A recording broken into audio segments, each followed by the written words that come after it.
Hi అండి, మన Venkata Durga YouTube ఛానల్కి స్వాగతం. ఇప్పుడు నేను ఈ శీతకాలం కదండి, నోటికి ఏమి తినాలనిపించలేనప్పుడు పులపులగా, క్రంచీగా, కారంగా, స్పైసీగా అన్ని రుచులు ఒకేసారి తింటే ఎంత బాగుంటుంది అనుకుంటాం. అందుకే మన యూస్ కోసం నేను దొండకాయ ఇన్స్టెంట్ దొండకాయ ఆవకాయ తయారు చేస్తున్నానండి. దానికోసం దొండకాయ ముక్కలు, 5 స్పూన్స్ కారం, 3 నిమ్మకాయల రసం, ఆవపిండి, సాల్ట్, పసుపు,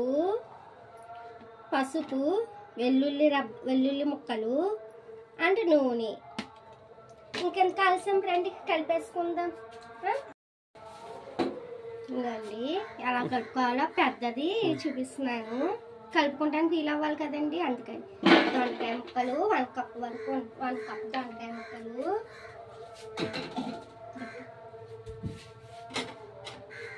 ఆవపిండి 1 స్పూన్ చాలండి, ఇంకా లేదా కొంచెం, కారం, దీంట్లోనే నేను పసుపు కూడా యాడ్ చేసుకున్నాను. కారం మొత్తం వేసుకోవాలండి.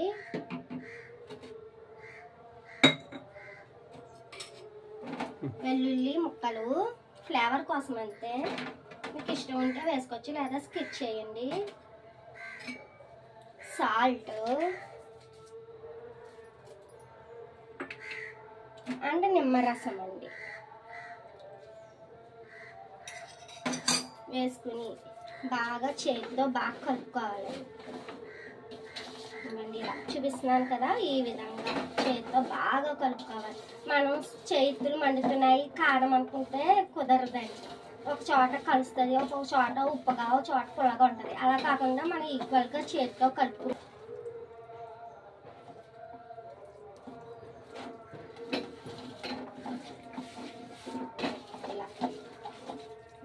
బాగా కలుపుకోవాలండి. ఈ ముక్కలకి సాల్ట్, కారం, పులుపు అన్ని బాగా పట్టాలండి. నూనె మనం కలిపేటప్పుడు కొంచెం తక్కువ కనిపించినా అది ఊరేక 1 డే ఊరాలండి. 1 డే ఊరేక అప్పుడు నూనె పైకి తెలుస్తుంది.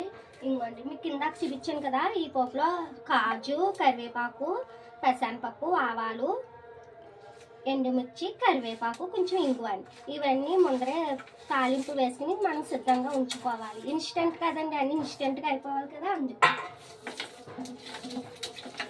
ఇలా